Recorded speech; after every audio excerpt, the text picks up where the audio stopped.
Bismillahirrahmanirrahim. Assalamualaikum warahmatullahi wabarakatuh. Waalaikumsalam warahmatullahi wabarakatuh. Waalaikumsalam warahmatullahi wabarakatuh. Eh, yang kami hormati teman-teman dari tim ITS, Pak Tik dan kawan-kawan. Kemudian ada dari BPS, mungkin Pak Arif ya. Teman-teman yang lain dari kecamatan, seluruh kecamatan ini hari ini kita hadirkan melalui virtual. Kemudian OPD yang terkait dengan PDRB, ini juga kami undang. Bapak Ibu sekalian, hari ini kita mencoba untuk berdiskusi, melakukan evaluasi terhadap bagaimana PDRB di tingkat kecamatan di kabupaten ini bertumbuh, dan ini penting sekali untuk menjadi pijakan kita di dalam nantinya, karena tahun ini Kabupaten Tuban juga sedang menyusun RPJMD, maka kondisi hasil evaluasi PDRB yang tersebar di kecamatan, PDRB kewilayahan ya di Kabupaten Tuban ini, harapan kami bisa menjadi pijakan untuk penentuan intervensi program, kegiatan, atau subkegiatan yang mulai hulu sampai hilir yang berkaitan dengan kegiatan-kegiatan perekonomian di tingkat kecamatan. Nah, Bapak Ibu, hal ini selaras dengan visi misi Kepala Daerah Kabupaten Tuban yang pada rancangan awal RPJMD kita ini masuk di misi 2, yang mana beliaunya ini bercita-cita untuk setiap wilayah ini memiliki kekhasan aktivitas ekonomi yang didasari oleh tidak lepas dari lingkungan maupun tidak lepas dari kearifan lokal. Maka muncullah ide hulu hilir, one village, one product. Meskipun nanti one village, one product ini tidak harus berbeda, Bapak Ibu, tetapi kita berusaha menguatkan apa yang menjadi karakter dari kewilayahan setempat. Bisa jadi 2 desa atau 3 desa yang berdekatan karena karakter lingkungannya sama, potensinya sama, bisa jadi akan menjadi satu tipe pengembangan OVOP ini tadi. Maka dari itu Bapak Ibu sekalian, analisa PDRB ini, evaluasi ini juga nanti akan juga menjadi referensi utama ya bagi kita, mana yang timpang dari sisi pertumbuhan maupun percepatan, maka itulah mungkin yang nanti akan menjadi prioritas untuk digenjot. Namun bagi yang sudah bertumbuh pun juga tidak kalah pentingnya juga, karena dengan adanya pandemi ini, terus terang pertumbuhan ekonomi kita juga mengalami penurunan yang luar biasa. Tapi hari ini kabar gembira, Tuban sudah masuk di zona kuning ya, zona dengan resiko rendah seperti itu. Mudah-mudahan ke depan, minggu-minggu ke depan kita sudah bisa menuju ke zona dengan potensi kasus yang bisa terkontrol. Demikian dari kami untuk menyingkat waktu karena hari ini Jumat, langsung waktu kami berikan kepada tim dari ITS. Kemudian nanti bisa kita minta masukan-masukan dari teman-teman sekalian, karena hari ini masih laporan pendahuluan ya. Mungkin nanti ada hal-hal yang diperlukan informasi dari teman-teman kecamatan. Kami berharap informasi-informasi itu bisa disampaikan dengan kondisi yang real, data yang terupdate, supaya apa? Supaya ini nanti eksekusi dari kebijakan yang dihasilkan, rekomendasi-rekomendasi yang nanti selama 5 tahun bisa kita kerjakan bersama, itu benar-benar memang yang sedang dibutuhkan oleh masyarakat. Demikian dari kami, terima kasih. Assalamualaikum warahmatullahi wabarakatuh.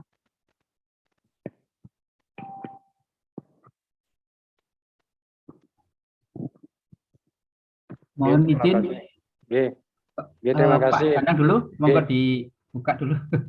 Gimana? Menyingkat waktu saja Pak Tekno, karena kebetulan hari ini hari Jumat, waktu pendek, monggo langsung kami persilahkan untuk menyampaikan terkait paparannya. Monggo. Terima kasih Bu Umi dan Pak Danang. Saya mulai. Bismillahirrahmanirrahim. Assalamualaikum warahmatullahi wabarakatuh. Selamat pagi dan salam sejahtera bagi kita semua. Mohon izin, apa suara saya terdengar dengan jelas, Bapak dan Ibu? Jelas, Pak. Jelas, Bapak. Terima kasih Bapak dan Ibu atas responnya. Patut kita sampaikan puji syukur kehadirat Allah Subhanahu wa taala. Hari ini kita dalam kondisi sehat walafiat, Bapak dan Ibu. Semoga senantiasa kita sehat selalu dan mudah-mudahan mungkin ada keluarga kita yang sedang sakit.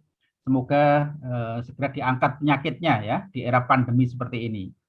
Nah, ini Bapak Ibu mudah-mudahan tidak bosan dengan kami begitu ya.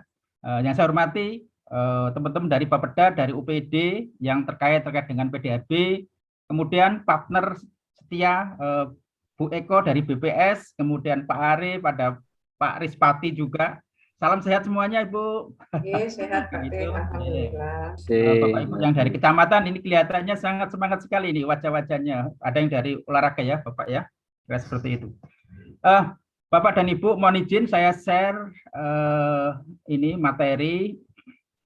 Tadi sudah saya share di ini di chatting ya. Ini adalah materi hari ini berkaitan dengan penyusunan dokumen evaluasi produk domestik regional bruto. Nah, tingkat atau level kecamatan tahun 2020. Nah, hari ini saya akan menyampaikan beberapa hal kaitannya dengan materi tersebut terkait dengan pendahuluan, kemudian ada metodologi dan waktu yang akan kita gunakan untuk mengerjakan kegiatan ini.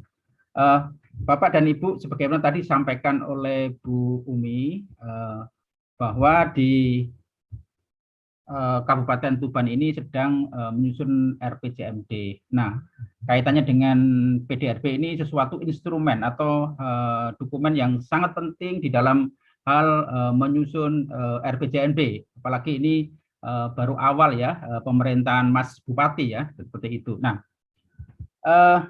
kegiatan ini sebenarnya penyusunan PDRB yang sebenarnya kita juga bekerja sama dengan BPS Kabupaten Tuban, karena secara ofisial angka-angka PDRB memang ini ya dikeluarkan oleh BPS dan kita memang kerjasama dalam hal ini. Nah, secara agregat Bapak dan Ibu perlu saya sampaikan, mungkin Bapak Ibu ada yang bertanya kenapa kok mau musun kembali. Nah, perlu saya sampaikan secara agregat memang PDRB sudah susun oleh provinsi ya, agregat artinya untuk level kabupaten. Nah, tetapi dalam upaya ingin mendetailkan ya bagaimana kondisi struktur ekonomi di level kecamatan, sehingga apa yang disampaikan oleh Bu Umi tadi itu di dalam misi 2 rencana RPJMD, kita ingin tahu bagaimana keunikan ya, kekhasan gitu, sehingga kita harus sampai pada posisi level kecamatan. Intinya seperti itu Bapak dan Ibu. Nah, perlu saya sampaikan Bapak dan Ibu, jadi biar kita nanti efektif di dalam forum ini, jadi untuk presentasi hari ini adalah laporan pendahuluan, artinya kami mensosialisasikan khususnya kepada Bapak Ibu yang ada di kecamatan, ya kan, bahwa nanti kita akan menggambarkan atau mencoba mendetailkan, mencari informasi di level kecamatan, sehingga Bapak Ibu yang ada di level kecamatan inilah yang nanti bisa memotret atau mungkin sehari-hari mengetahui bagaimana kondisinya. Nah, kami nanti akan mencoba memotret bagaimana kondisi perekonomian di level kecamatan. Nah, untuk pertama ini sehingga kami nanti akan sangat-sangat membutuhkan masukan, kemudian mungkin juga informasi dari Bapak Ibu di level kecamatan. Nah, nanti di akhir kira-kira 2 bulan lagi begitu, ya. Kami akan menyampaikan hasil, ya kan, istilahnya draft itu dulu, nanti sebelum nanti akan kita bukukan, sehingga nanti apapun yang kami hasilkan pun juga kami menunggu informasi koreksi dari Bapak dan Ibu. Nah, kira-kira seperti itu. Nah, sebagaimana tadi disampaikan Bu Umi dari Bapeda, jadi intinya memang kita ingin mencoba menggali ya informasi ya di dalam kekasan ya perekonomian di level kecamatan, sehingga dalam hal ini digambarkan dalam sebuah PDRB ya di level kecamatan. Nah, kita tahu bahwa PDRB yang sudah ada saat ini itu sifatnya agregat, sehingga nanti itu kita dekomposisi ya, kita dekomposisikan, kita lihat nanti agregat dari PDRB itu masing-masing kecamatan tentu punya kekasan. Nah, kira-kira seperti itu. Sehingga diharapkan dengan menghitung atau mengenal PDRB kecamatan, Kabupaten Tuban ini dapat informasi lebih detail. Nah, selanjutnya nanti dapat digunakan sebagai penentu kebijakan kan ke depan ya, semakin akurat ya, semakin presisi. Kira-kira seperti itu Bapak dan Ibu latar belakang dari kegiatan ini.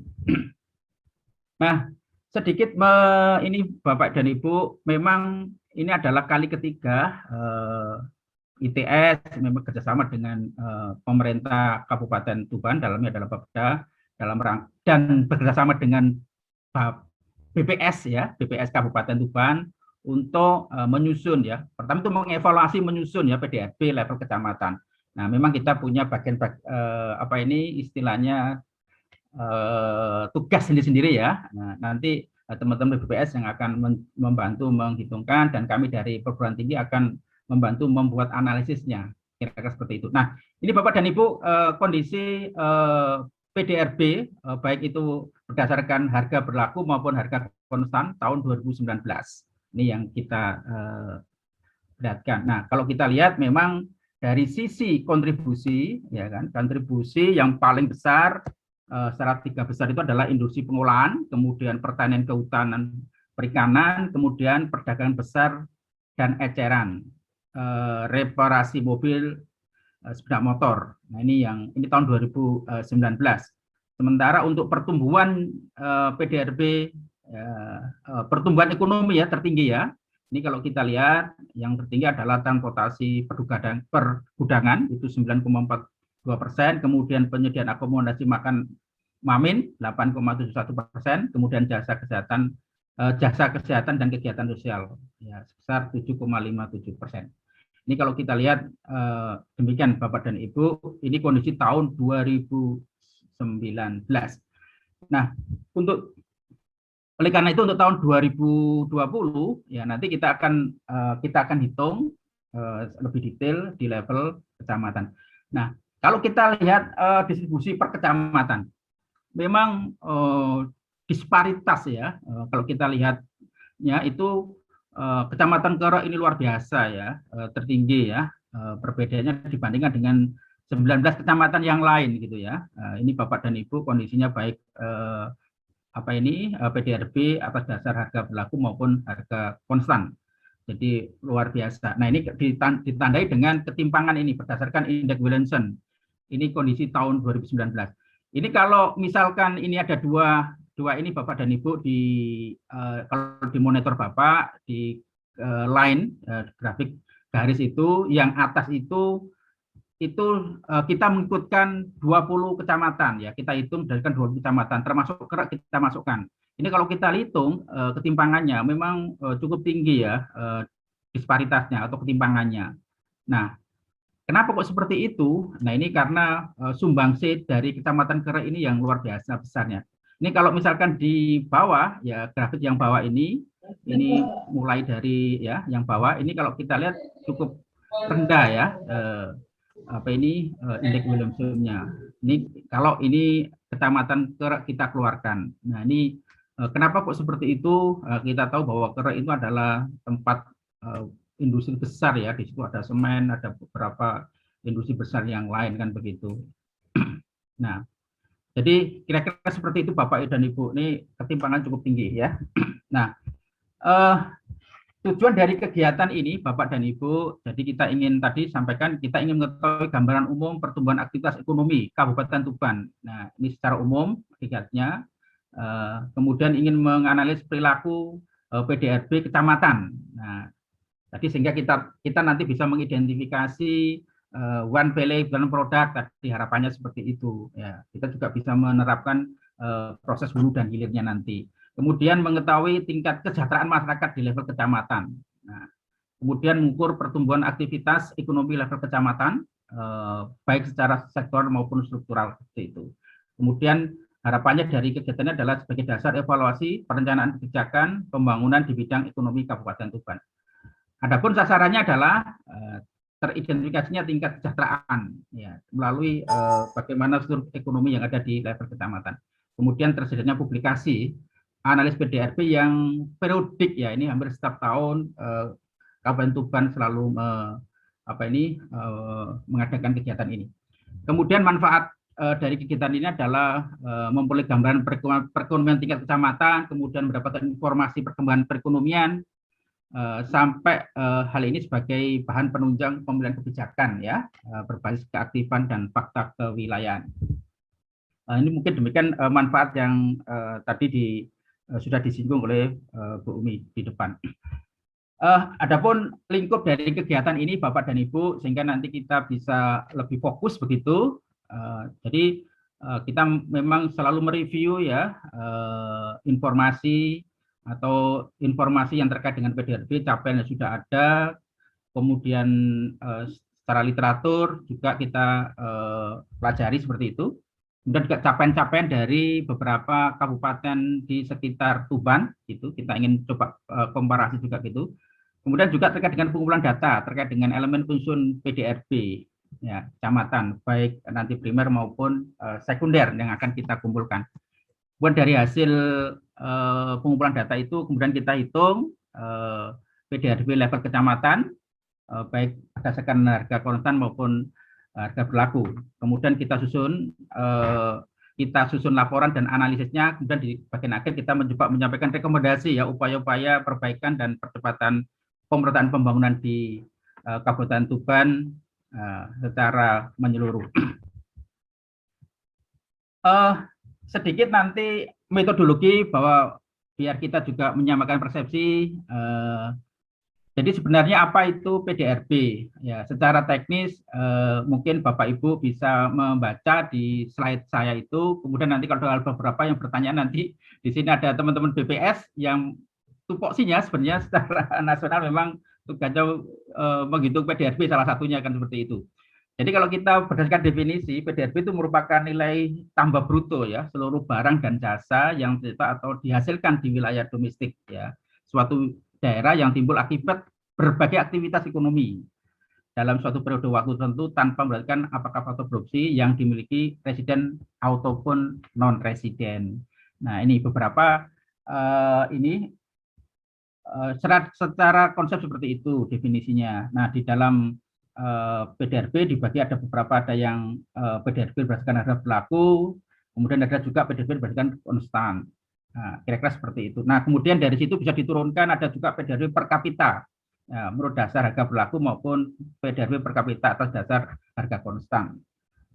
Kira-kira seperti itu. Nah, kalau kita lihat memang mungkin ada beberapa ini, ya, ada beberapa yang wah ini hanya satu lembar atau dua lembar sebuah tabel atau dua tabel, ya, berdasarkan harga konstan maupun harga berlaku. Tetapi prosesnya luar biasa, ya. Karena kita harus benar-benar mengetahui bagaimana kondisi, ya, kekasan masing-masing kecamatan. Secara rumus memang seperti ini Bapak dan Ibu. Jadi kita ingin menjumlahkan dari sini adalah nilai tambah bruto tadi itu, ya. Ini kalau secara rumus seperti ini. Nanti silakan Bapak Ibu kalau yang ingin tertarik, ya, kita perdalam lah. Nah, memang ada beberapa pendekatan di dalam proses perhitungan PDRB. Ada yang menggunakan pendekatan pengeluaran maupun ada menggunakan pendekatan pendapatan. Nah, ini kira-kira rumus yang digunakan. Nah, ini sebenarnya secara umum, ya kan, kalau menggunakan atas dasar harga konstan itu ada ini ada 4, ada metode reevaluasi, ada ekstrapolasi, ada deflasi, ada double deflasi. Kami hanya sekedar sampaikan aja, nanti Bapak dan Ibu kalau ingin bertanya silakan nanti monggo nanti kita lanjut. Jadi kira-kira seperti itu.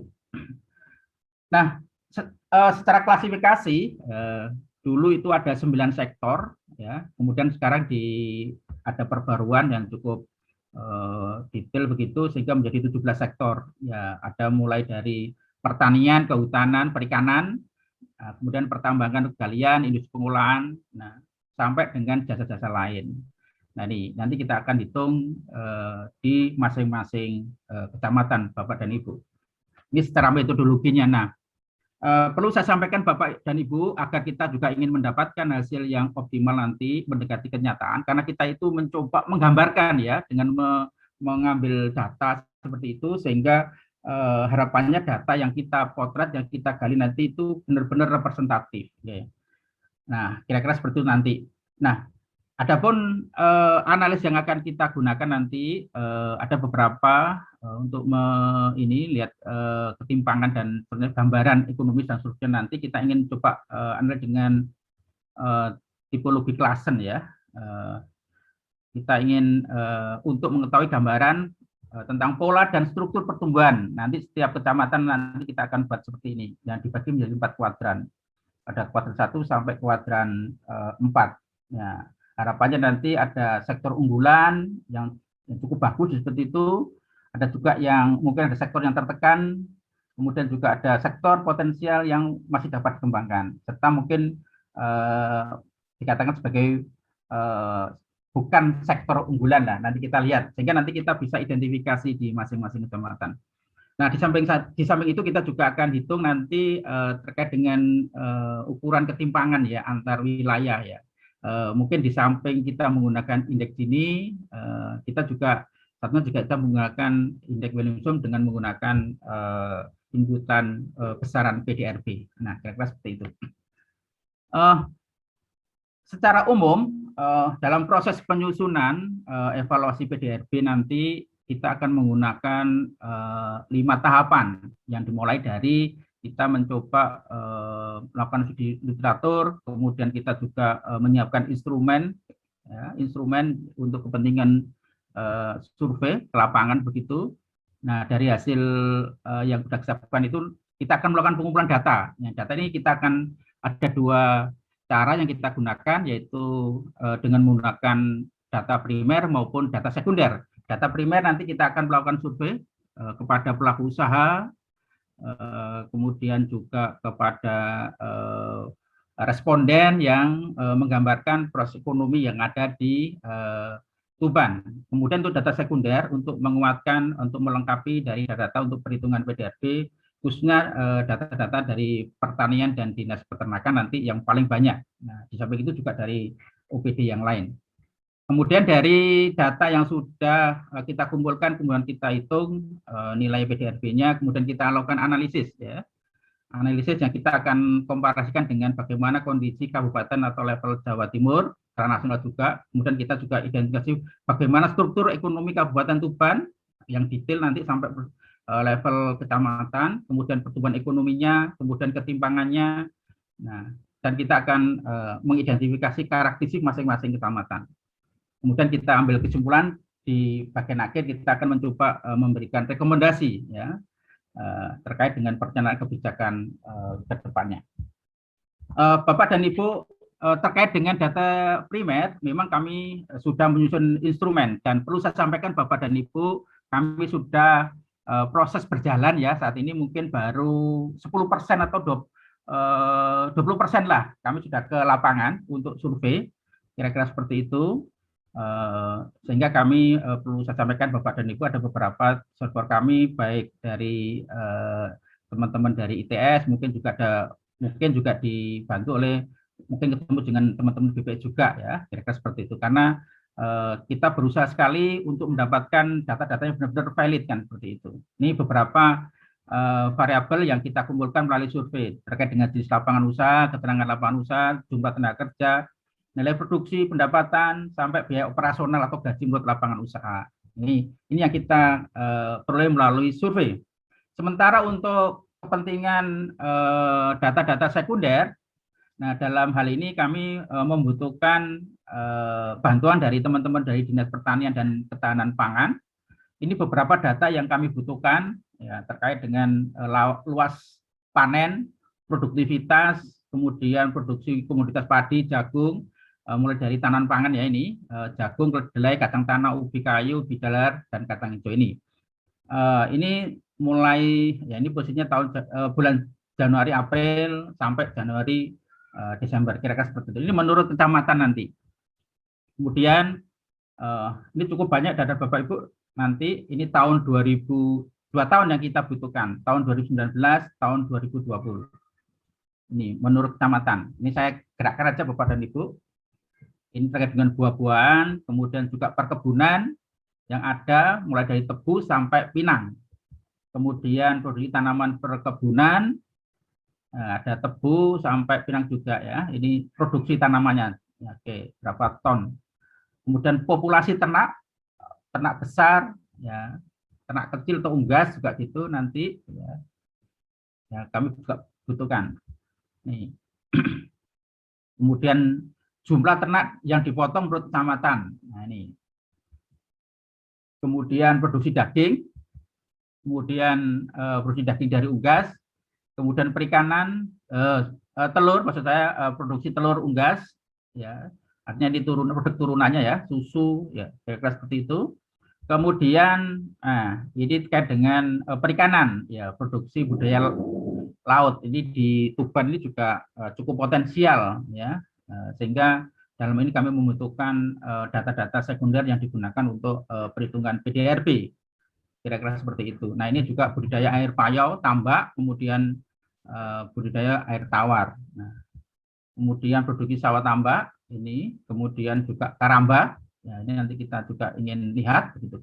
Nah, kemudian juga ini produksi ternak ya, ini jenis ternaknya, jumlahnya seperti itu. Nah, Bapak dan Ibu, perlu saya sampaikan, itu adalah data-data yang kami butuhkan, artinya nanti kami mohon bantuan Bapak dan Ibu. Kemudian dalam proses perhitungan atau evaluasi PDRB ini, kami diperkirakan 3,5 bulan lah, atau 3 bulanan lah, kira-kira seperti itu. Oleh karena itu nanti, harapannya nanti kami akan kembali hadir dan mengajak berdiskusi Bapak dan Ibu, perkiraan bulan September ya, bulan September, minggu-minggu terakhir ya, minggu-minggu terakhir nanti seperti itu, atau mungkin awal Oktober lah ya, kira-kira seperti itu. Demikian Bapak dan Ibu yang bisa saya sampaikan sebagai pengantar diskusi, dan kami sangat membutuhkan masukan dan Bapak Ibu atas karena kegiatan ini. Mungkin dari teman-teman partner kami dari BPS mungkin ada perlu tambahan, monggo kami persilakan Bu Eko kalau ada yang perlu ditambahkan. Oke, terima kasih Pak Sutikno sudah menyampaikan paparannya terkait dengan laporan penjualan dalam rangka penyusunan dokumen evaluasi sekaligus analisis terhadap tingkat kecamatan wilayah Kabupaten Tuban. Jadi banyak sekali yang sudah disampaikan tadi oleh beliau. Ada beberapa poin yang sudah kami garis bawahi yang barangkali nanti bisa didiskusikan bersama pada kesempatan RDG di pagi lagi. Jadi yang pertama, poin pertama tadi disampaikan bahwa pentingnya pemerintah Kabupaten Tuban untuk mengetahui kondisi perekonomian di wilayahnya. Untuk mengetahui kondisi perekonomian tentu harus menganalisis PDRB Kabupaten Tuban, baik berdasarkan harga perusahaan maupun harga ternak, khususnya pada level kecamatan. Terus poin berikutnya adalah kondisi ekonomi, artinya kontribusi ekonomi ya, kalau dilihat dari sisi lapangan usaha, beberapa lapangan usaha yang masih mendominasi. Jadi kalau kita lihat dari data-data yang tahun-tahun kemarin kita masih hampir sama nih. Yang pertama yang paling tinggi yaitu pengolahan, susul pertanian, kehutanan, perikanan, selanjutnya perdagangan, dan yang keempat adalah di lapangan usaha produksi. Terus kalau kita lihat dari pertumbuhan ekonomi di masing-masing lapangan usaha, kalau kita lihat ini didominasi sama ini lapangan usaha tersier. Yang tertinggi itu di transportasi dan perdagangan, terus disusul penyediaan akomodasi dan makan minum, terus yang ketiga yaitu jasa-jasa dan kegiatan sosial. Ini untuk data tahun 2019. Tapi kalau kita lihat di tahun 2020 mungkin di pertumbuhan ekonominya masing-masing lapangan usaha mungkin tidak berubah nih, karena pandemi ini kan istilahnya bisa mempengaruhi peta pertumbuhan ekonomi di masing-masing lapangan usaha. Terus poin selanjutnya terkait dengan indeks Williamson. Jadi kalau kita lihat masih sangat tinggi sekali. Di tahun 2019 ini sebesar 0,919. Ini karena memang lebih disebabkan oleh kontribusi dari Kecamatan Keret yang luar biasa. Jadi jauh melampaui dari 19 kecamatan yang lain. Ya, ketimpangannya sangat terlihat. Itulah kenapa teman-teman ITS ini kan menghitung ketimpangan ini menjadi dua. Jadi yang pertama itu mengikut sertakan Kecamatan Keret, dan yang kedua tanpa Kecamatan Keret. Kalau kita lihat di grafiknya tanpa Kecamatan Keret, ketimpangan kita sebenarnya sangat rendah. Jadi nanti mungkin di tahun 2020 mungkin hampir sama pola-polanya. Selanjutnya poin yang disampaikan tadi terkait dengan konsep metodologinya, menggunakan pengukuran PDRB atas dasar harga berlaku. Jadi ini hubungannya lebih ke ke arah kemampuan sumber daya ekonomi di suatu wilayah. Terus juga pendekatan pengukuran PDRB atas dasar harga konstan. Kalau yang ini mungkin hubungannya lebih ke arah laju pertumbuhan ekonomi. Sampaikan juga poin selanjutnya yaitu klasifikasi sektor PDRB. Jadi tadi disampaikan juga oleh Pak Retno, ada 13 lapangan usaha yang terbagi menjadi 3 kelompok, yaitu primer, sekunder, dan tersier. Poin berikutnya yaitu tipologi Pleasant dan indeks Williamson. Ini menarik sekali ketika kita bicara di tipologi Pleasant. Jadi kita nanti bisa melihat kira-kira lapangan usaha apa masuk di kuadran berapa. Ini nanti akan kelihatan di masing-masing kecamatan. Sehingga nanti pemerintah Kabupaten Tuban bisa lebih fokus kira-kira sektor mana yang dianggap unggul, sektor mana yang bisa dikembangkan lagi dan seterusnya. Terus yang terakhir terkait dengan ini kebutuhan data. Jadi ada data primer, ada data sekunder. Data primer melalui survei, kalau data sekunder ini ada kaitannya dengan komoditas pertanian. Banyak sekali data-data yang dibutuhkan. Ini nanti teman-teman dinas pertanian ikut membantu terkait dengan data. Termasuk juga ini terkait dengan perikanan dan peternakan. Juga banyak sekali data-data yang dibutuhkan. Jadi kami butuh bantuan dari teman-teman dinas pertanian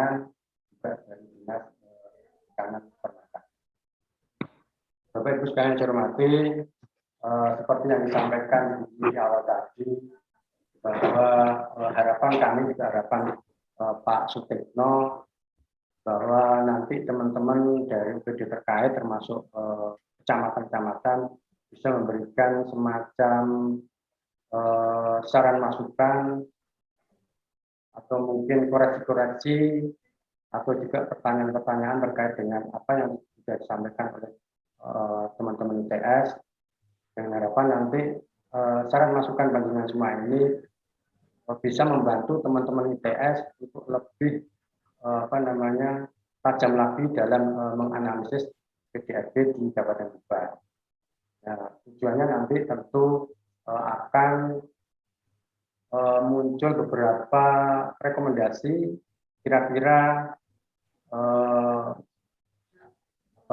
strategi dan arah kebijakan termasuk program dan kegiatan yang diambil oleh pemerintah Kabupaten Tuban nanti benar-benar bisa tepat sasaran dalam rangka untuk memperbaiki kondisi ekonomi di Kabupaten Tuban.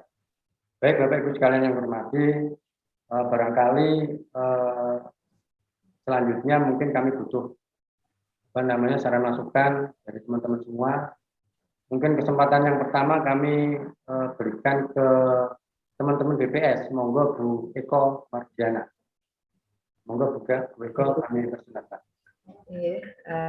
Terima kasih Pak Danang. Bismillahirrahmanirrahim.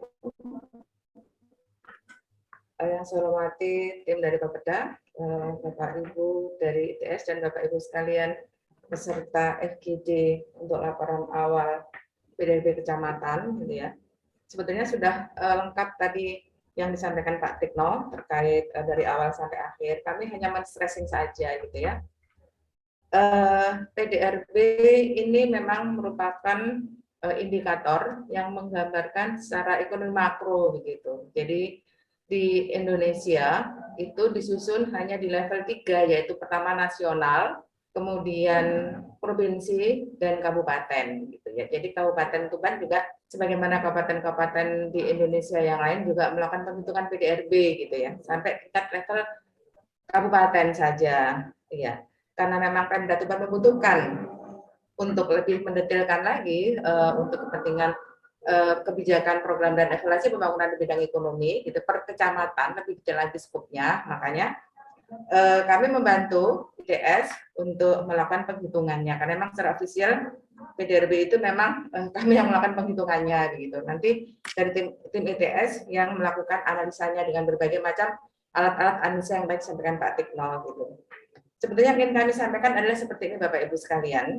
Jadi karena data tingkat kecamatan ini dengan skup yang kecil itu nanti ibarat gambar potret itu menjadi semakin harus rigid, gitu ya. Tadi sampaikan Pak Danang juga demikian, Pak Tik juga demikian. Kami tetap memerlukan data bantuan ya untuk data sekunder dari Bapak Ibu sekalian, gitu ya. Karena kita tahu keadaan pandemi ini pertumbuhan PDRB Kabupaten Tuban kemarin kan terkontraksi hingga minus 5,85%. Dari tahun 2019 kemarin mengalami pertumbuhan sampai 5%. Ini poinnya turunnya besar sekali, gitu. Karena memang secara struktur ekonomi ya industri pengolahan itu yang ada di Kerek, gitu ya, itu kontraksinya cukup besar, penurunannya pertumbuhan negatifnya besar, gitu. Jadi itu mengaruhi pertumbuhan ekonomi di Kabupaten Tuban hingga minusnya juga besar, gitu. Jadi nanti gambaran untuk kecamatan nanti itu akan seperti ini. Jadi pertumbuhan minus 5,85% itu nanti ada di mana saja sih yang tumbuh, di mana saja nanti yang menjadi minus, dan dengan sektor-sektor mana saja, di kecamatan apa saja nanti yang tetap tumbuh, atau nanti yang mengalami kontraksi atau minus yang sebagaimana keadaan pandemi ini, seperti itu. Nanti akan tergambar seperti itu. Makanya saat ini kami dengan ITS sedang melakukan surveinya, yaitu survei primer. Jadi kami mendatangi secara sampel ya rumah tangga dan kegiatan-kegiatan ekonomi atau usaha yang dibutuhkan untuk data penghitungan PDRB secara sektoral, gitu. Tapi kami juga membutuhkan nanti data-data sekunder dari Bapak Ibu sekalian. Nah, yang sudah pasti data Tuban dalam angka itu merupakan rujukan kami karena di dalamnya ada dibagi dirincikan menurut data kecamatan. potensi-potensi ekonominya gitu, apa komoditinya gitu, misalnya ada padi, kemudian ada ubi jalar sesuai dengan komoditi yang ditampilkan oleh dinas OPD terkait gitu. Kalau data harga, selain kami survei, kami juga punya data harga. Kami melakukan survei setiap bulannya untuk data harga, gitu ya, data harga pedesaan atau harga produsen atau harga konsumen. Kami punya data harganya, gitu. Jadi itu yang akan kami mohon kepada Bapak Ibu sekalian, karena ini sangat penting ya untuk kebijakan Pak Bupati ya, apalagi tadi Bu Umi sudah menyampaikan dari hulu hilir gitu ya. Kami kemarin sudah melakukan laporan pendahuluan juga terkait Gini rasio. Jadi yang diminta Pemda memang agak detail sekali gitu, dan kami akan berusaha memenuhi itu semuanya sebisa kami gitu ya. Makanya kami betul-betul memerlukan data dari Bapak Ibu sekalian. Mungkin itu dari tambahan dari kami karena waktunya masih ada, sehingga mohon nanti kalau kami berkunjung ke kecamatan, Bapak Ibu sekalian bisa membantu kami untuk memenuhi kebutuhan data yang kami butuhkan. Itu saja. Terima kasih Pak Danang. Assalamualaikum warahmatullahi wabarakatuh. Waalaikumsalam warahmatullahi wabarakatuh. Assalamualaikum warahmatullahi wabarakatuh. Oke, terima kasih Bu Eko. Jadi Bu Eko ini selalu aktif nih, setiap kegiatan yang kita laksanakan terkait dengan penyusunan dokumen dalam rangka perbaikan ekonomi, beliau langsung ikut gabung dan selalu memberikan saran masukan. Jadi terima kasih Bu Eko. Jadi tadi yang disampaikan terkait dengan kebutuhan data sekunder, karena data per kecamatan ini kan sifatnya rigid, sehingga teman-teman dari BPS juga membutuhkan data-data sekunder. Termasuk juga disampaikan tadi terkait dengan penurunan pertumbuhan ekonomi yang sebesar 5,85 tadi. Ini lebih banyak dikarenakan penurunan di lapangan usaha yang dominan selama ini, di misalnya industri pengolahan dan yang lainnya. Terus poin yang lainnya juga disampaikan yang sifatnya stressing pada dasar-dasar teori yang sudah disampaikan oleh Pak Sutekno tadi. Oke, Bapak Ibu sekalian yang saya hormati, mungkin dari OPD yang lain kami beri kesempatan mungkin dari Dinas Peperindak, jadi yang bergabung dari Peperindak.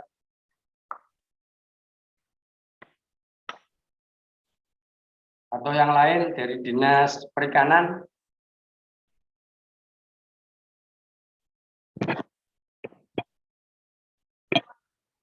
Masih belum ada. Atau mungkin dari kecamatan-kecamatan ini. Karena kebetulan FGD kali ini kan dalam rangka menganalisis PDRB sampai di tingkat kecamatan. Barangkali ada informasi penting yang barangkali nanti bisa membantu teman-teman ITS dalam menganalisis PDRB. Monggo kami persilahkan dari kecamatan.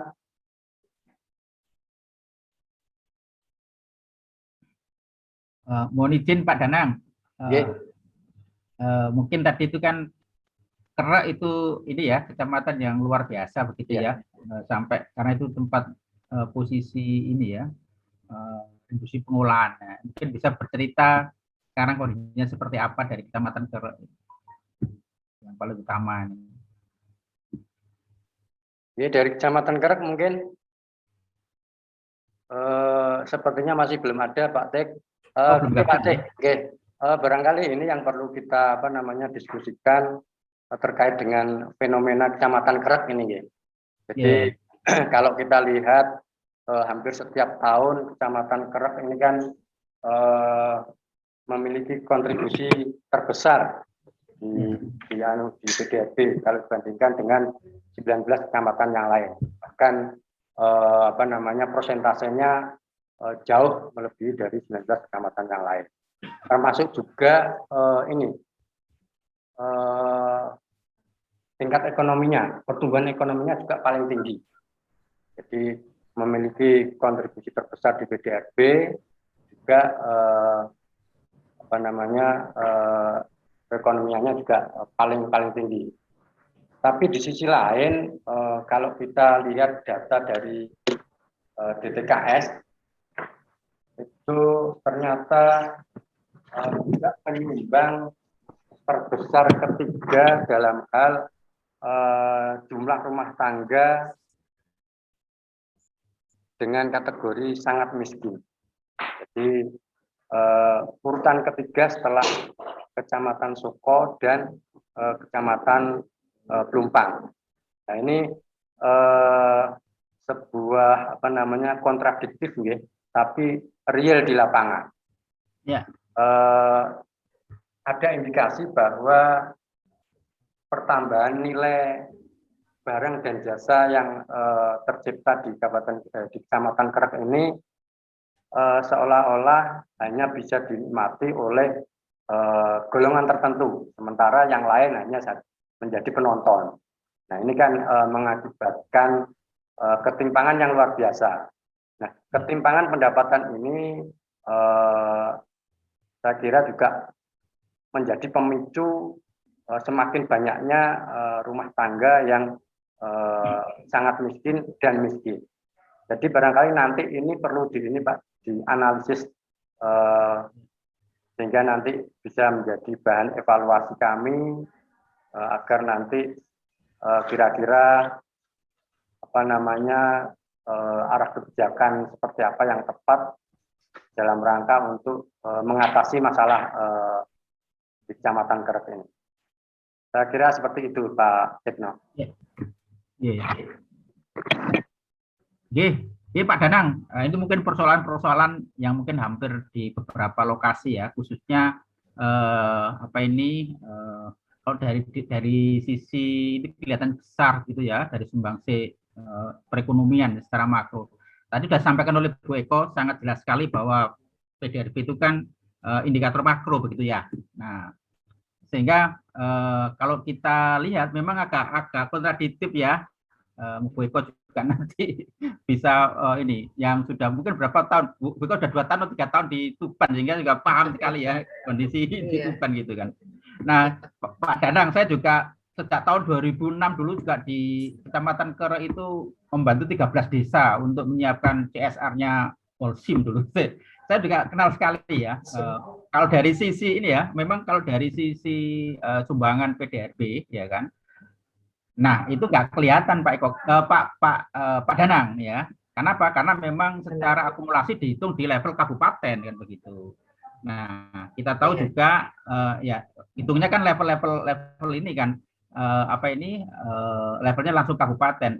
Sementara untuk ini istilah nilai nilai tambah atau nilai kesejahteraannya ya itu tidak nampak ya tidak nampak. Terbukti apa ini? Terbukti kalau dari data DTKS yang dikeluarkan oleh Kemensos yang menunjukkan angka kemiskinan 40% terbawah itu memang nomor 3 kan begitu. Artinya apa? Ya, memang aktivitas ekonomi yang memberikan nilai tambah itu terbesar dari lokasi itu, tetapi tidak serta-merta bahwa itu bisa mendongkrak masyarakat yang tinggal di situ. Karena apa? Karena ya kita harus tahu bahwa kita jujur ya Pak ya, orang yang kerja di industri pengolahan itu kan tanda petik tidak semuanya masyarakat yang ini ya Pak ya, istilahnya yang tinggal di situ masyarakat itu. Bahkan mohon maaf mungkin juga dari ini warga di luar Tuban gitu, dan itu menjadi persoalan yang sejak lama Pak Danang ya, sejak tahun 2006 dulu itu. Bahkan bagaimana caranya kalau warga masyarakat itu juga bekerja di perusahaan itu, dan salah satu persoalan adalah istilahnya SDM yang dibutuhkan itu ya kan, SDM yang dibutuhkan itu masih belum tersedia lah, yang artinya asli warga Tuban itu di Kerek itu enggak ada, atau mungkin di 13 sekitar desa itu enggak ada pada waktu itu. Nah, sehingga saya ingat sekali Pak Danang, ini terkait dengan analisis ini kami akan coba analisis. Ini paling nggak informasi yang pernah kami dapatkan ya, dan itu menjadi persoalan yang sudah lama. Bahkan pada waktu itu kalau nggak salah setahu saya zaman Polsim kan sudah bisa berubah gitu kan. Itu ada program yang namanya menyekolahkan masyarakat yang asli situ, asli sekitar desa itu. Kalau nggak salah ada program IF lah, artinya program 1 tahun, kemudian nanti bekerja di level di perusahaan tempatnya semen tadi itu. Tapi pun juga nggak banyak Bapak. Nah, kira-kira seperti itu. Nah, itu kembali ke nanti terkait dengan kegiatan ini.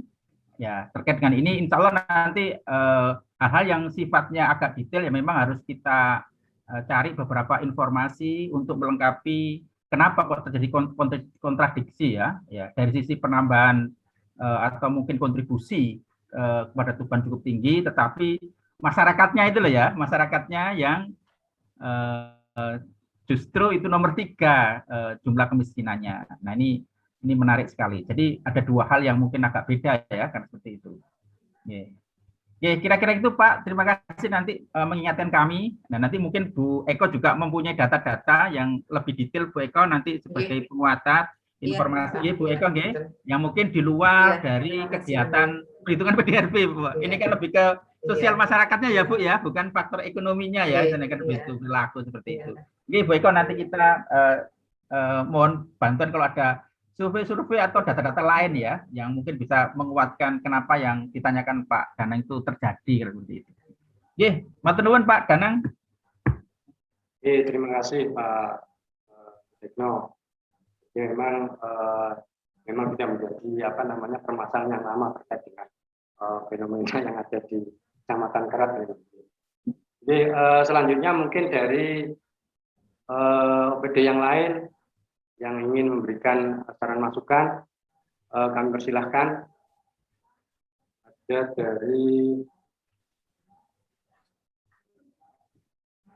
dari Dinas Sosial mungkin.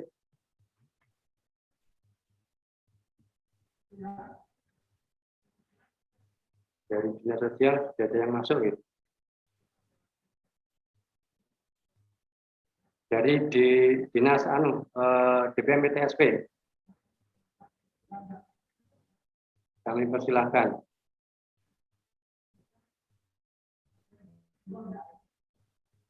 Kelihatannya masih belum ada nih, karena mungkin ini baru laporan pendahuluan, sehingga belum sampai di tahapan analisis, sehingga mungkin tidak terlalu banyak yang didiskusikan. Mungkin Kecamatan Tamboyo mau menyampaikan masukan, silakan.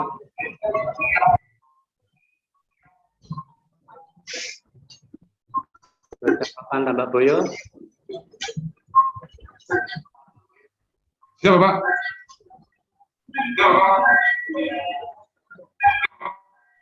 Mau ngasih saran masukan Pak? Kami persilakan. Tidak Pak.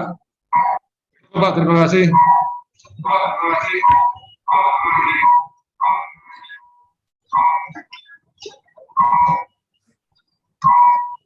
Suaranya flashback Pak. Ya. Mungkin volumenya dikecilkan.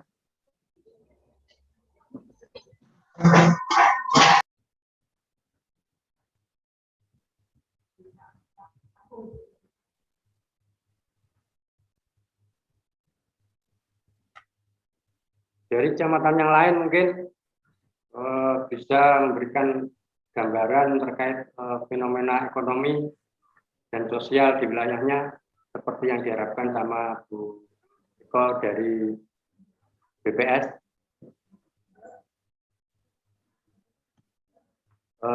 Sambil menunggu saran masukan dari teman-teman, mungkin bisa saya lanjutkan Pak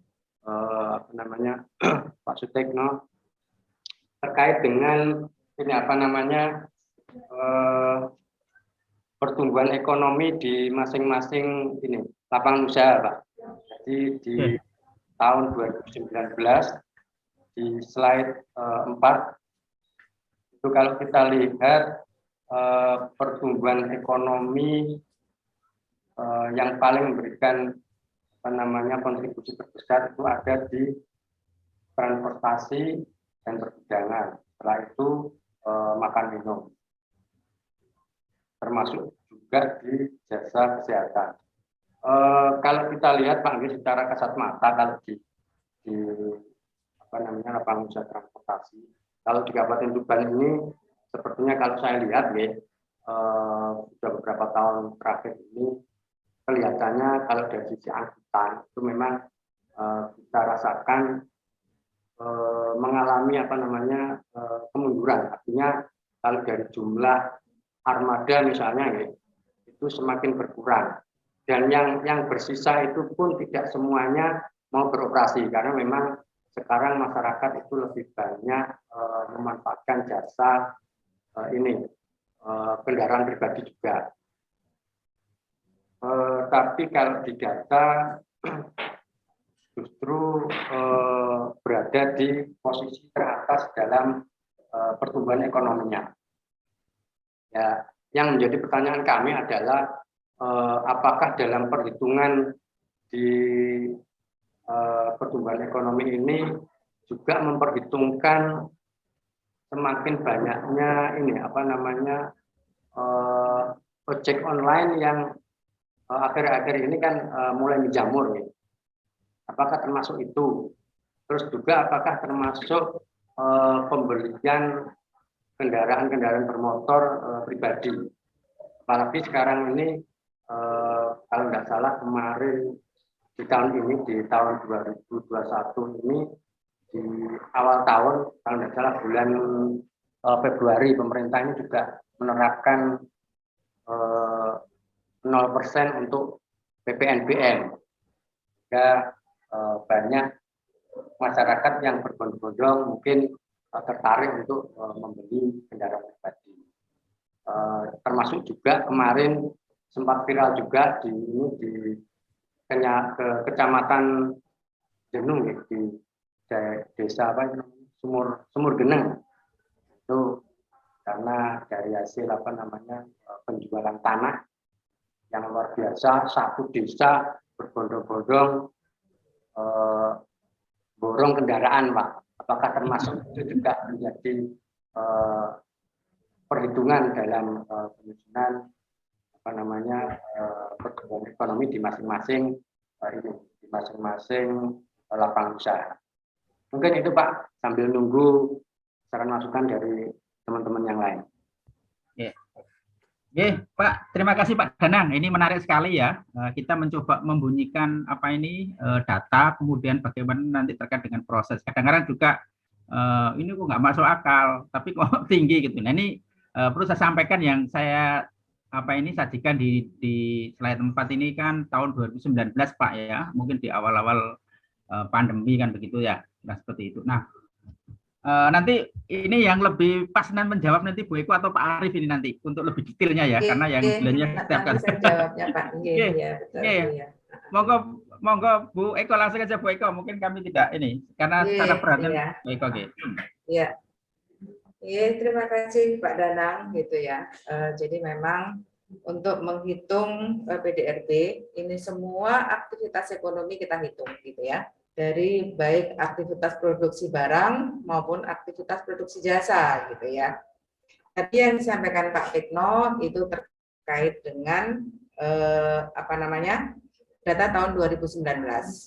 Jadi untuk untuk penghitungan ini ya, jadi yang tadi fenomena transportasi misalnya gitu ya, adanya ojek online, kemudian adanya sekarang ini kan transportasi umum, kendaraan-kendaraan yang bersifat massal itu sudah tergeser kan dengan adanya kendaraan-kendaraan, banyak kendaraan-kendaraan yang pribadi, kemudian banyak kendaraan-kendaraan yang lebih ke pelayanan itu lebih ke spesifik gitu. Ada bis memang berkurang, tapi travel di mana-mana, rental di mana-mana sudah juga tetap banyak gitu.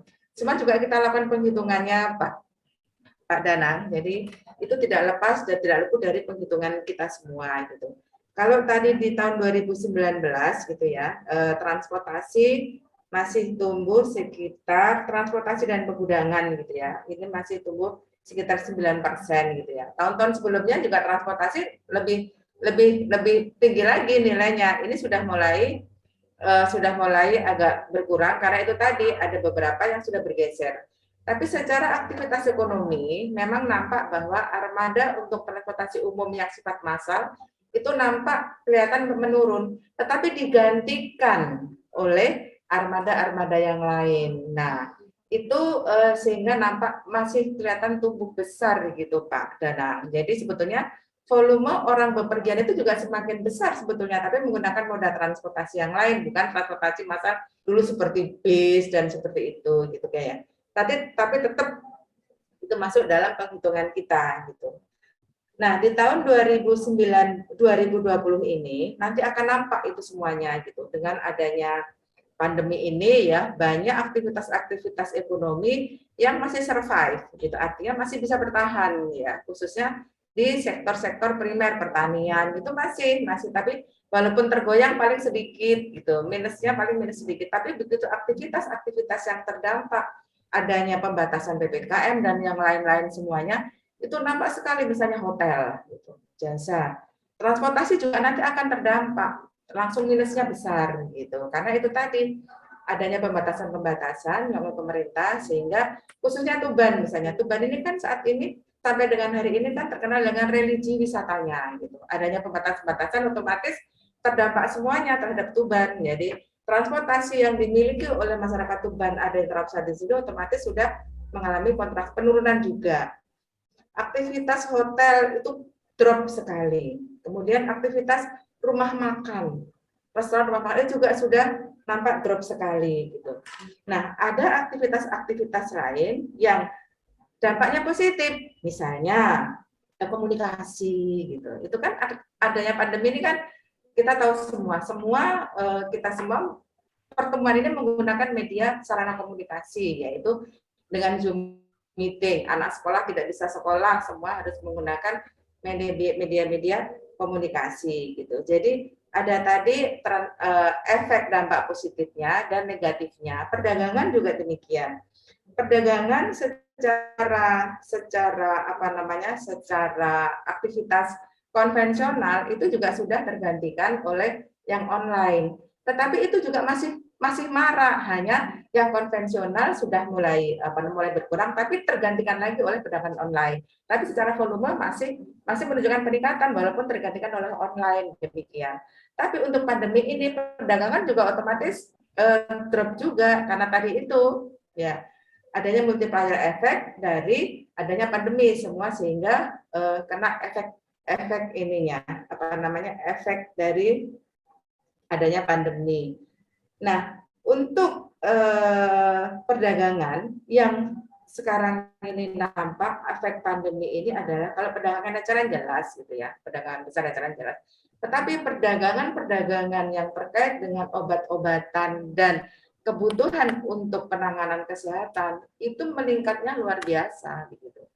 Tetapi tetap juga nampak bahwa perdagangan itu menunjukkan angka yang kontraksi karena memang yang paling besar dari perdagangan itu adalah perdagangan eceran kelontong ya untuk kebutuhan masyarakat seperti itu. Jadi nanti di tahun 2020 ini semua akan menjadi nampak jelas akibat adanya efek pandemi itu seperti apa gitu terhadap pertumbuhan sudah kontraksi. Nanti kontraksi itu dan kategori usaha itu ada di mana saja, disebar di 20 kecamatan, di mana saja yang terkontraksi besar dan di mana saja nanti yang masih tidak ada masalah gitu ya, akan nampak seperti itu.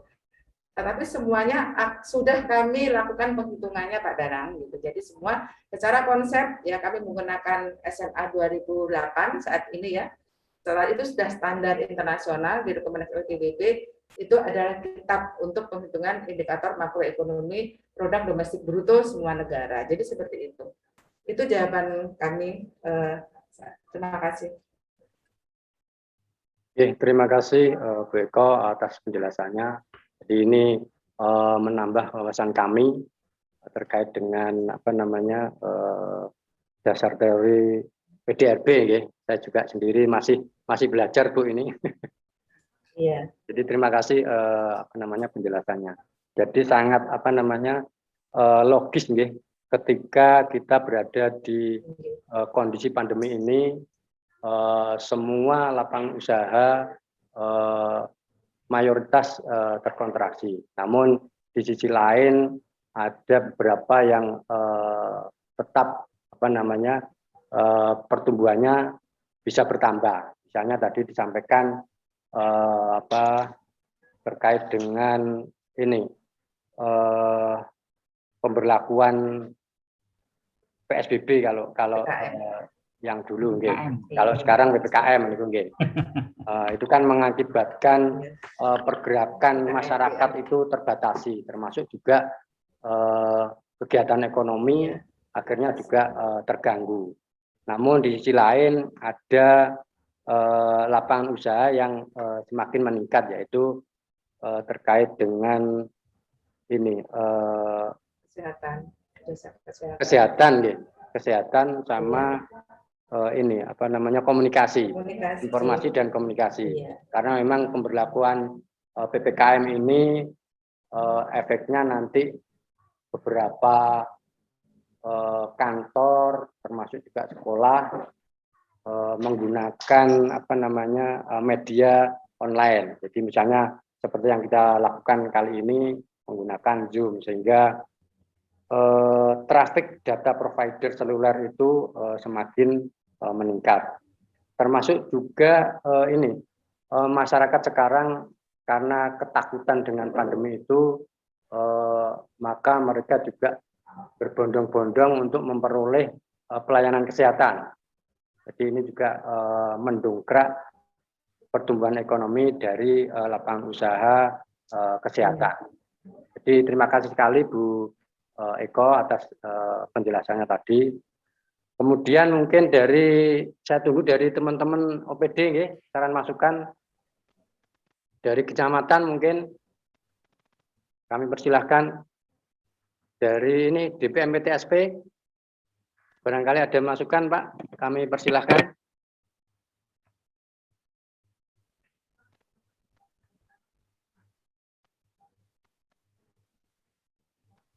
Dari DPM PTSP ada yang masuk?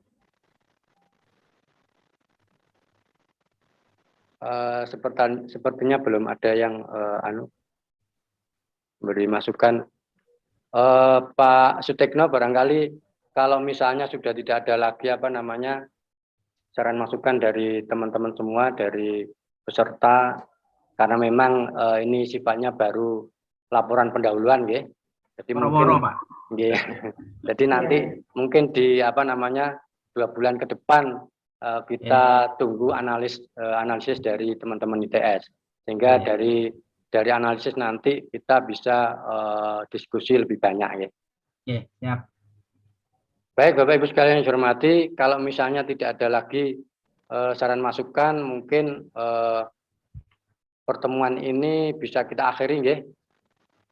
Tapi kami tetap membuka komunikasi kalau misalnya ada beberapa yang ingin memberi saran masukan, mungkin bisa nanti lewat tertulis atau mungkin lewat WA saya, langsung tidak apa-apa. Baik Bapak Ibu sekalian yang saya hormati, demikian apa namanya pertemuan kali ini. Mudah-mudahan pertemuan kali ini bisa memberikan banyak manfaat kepada kita sekalian, bisa memberikan tambahan wawasan terkait dengan kondisi PDRB di Kabupaten Tuban. Semoga pertemuan ini bisa memberikan kontribusi terhadap upaya pemerintah Kabupaten Tuban untuk apa namanya memperbaiki kondisi ekonomi di wilayah Kabupaten Tuban. Baik Bapak Ibu sekalian yang saya hormati, sekali lagi terima kasih kepada tim dari ITS yang selalu mendampingi kami di setiap tahapan dan proses dalam rangka penyusunan dokumen-dokumen penting yang kami butuhkan. Terima kasih kepada teman-teman BPS, Bu Eko, masukannya. Saya juga berharap nanti terkait data-data yang dibutuhkan Pak Sutekno nanti bisa dikomunikasikan, ya. Termasuk juga terima kasih kepada seluruh undangan yang sudah apa namanya meluangkan waktunya untuk bergabung dan berpartisipasi pada acara FGD di pagi sampai siang hari ini. Mudah-mudahan pertemuan kali ini apa yang kita lakukan dari pagi sampai siang ini dicatat sebagai amalan ibadah kita kepada Allah Subhanahu wa taala, dalam konteks kita sebagai masyarakat Kabupaten Tuban yang peduli terhadap kondisi ekonomi di wilayah Kabupaten Tuban. Demikian dari kami, mohon maaf atas kesalahan, kekurangan.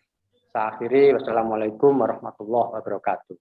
Waalaikumsalam warahmatullahi wabarakatuh. Terima kasih Pak Danang. Terima kasih. Bapak Terima kasih Mas, Ibu. makasih Mas. Terima kasih. Ketemu kembali nanti. Insya Allah. Iya, terima kasih. G.